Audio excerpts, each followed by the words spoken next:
ఇవాళ ఆఫ్టర్నూన్ లంచ్కి మా మమ్మ అనేది ఆలు ఫ్రై చేయబోతుంది అనమాట. సో దానికి ఏమేమి కావాలంటే మీరు ఇలా ఆలు అనేవి క్యూబ్స్ లాగా కట్ చేసుకొని పెట్టుకోండి. అండ్ ఇంకొక ప్యాన్లో ఆయిల్ అనేది హీట్ చేసుకోండి. సో ఈ ఆయిల్ అనేది హీట్ అవ్వాలి.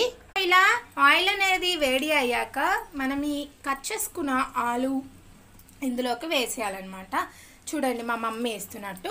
అండ్ ఇప్పుడు ఇది బాగా డీప్ ఫ్రై అవ్వాలన్నమాట. అండ్ ఇది చాలా చాలా టేస్టీగా ఉంటుంది. మీరు సాంబార్ రైస్లో కానీ రసం రైస్లో కానీ ఉత్తి చప్పటి పప్పులో కూడా చాలా టేస్టీగా ఉంటుంది. అండ్ ఇలా డీప్ ఫ్రై అవ్వాలన్నమాట. ఇదైతే మనకి టైం పడుతుంది అనమాట, బట్ చాలా చాలా చాలా టేస్టీగా ఉంటుంది. అండ్ ఇలా ఫ్రై అవ్వాలి.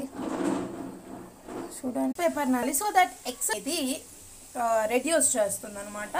చూడండి ఎంత క్రిస్పీగా గోల్డెన్ కలర్లో వచ్చేసాయి.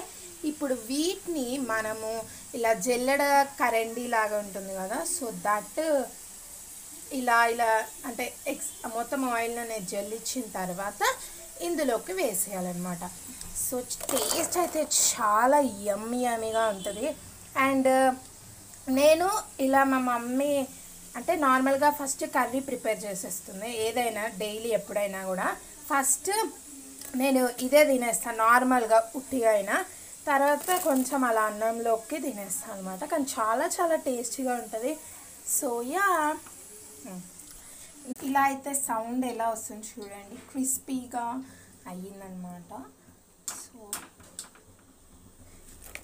చూసారా సౌండ్. ఇందులో ఇప్పుడైతే కొద్దిగా ఉప్పు అనేది వేసుకోవాలన్నమాట, అంటే మీ టేస్ట్కి తగ్గినంత ఉప్పు. అలాగే ఇందులోకి కారం అనేది కూడా మీరు ఎంత కారం తింటారో అంత వేసుకోండి. ఇందులోకి ధనియాల పొడి కూడా వేసుకోవాలన్నమాట. సో ఇలా ధనియాల పొడి అవన్నీ వేసాక ఇప్పుడు దీన్ని కలపాలన్నమాట. ఇలా మిక్సింగ్ చేయాలి, చూసారా. సో ఇలా అయితే కొద్దిగా రైస్లో, అంటే నార్మల్గా నేను ఇది రైస్ కాదు ఇది కొర్రలు, because I mean diet, and ఇంత కొద్దిగానే తింటున్నా. అండ్ నా విత్ దిస్ ఆలు ఫ్రైలో టేస్ట్ ఉంటుంది అనమాట. సూపర్ గైస్, మీరు కూడా ట్రై చేసేయండి. అలాగే మీకు ఎలా వచ్చింది అనేది కమెంట్ సెక్షన్లో చెప్పండి. And like, share, subscribe and bye.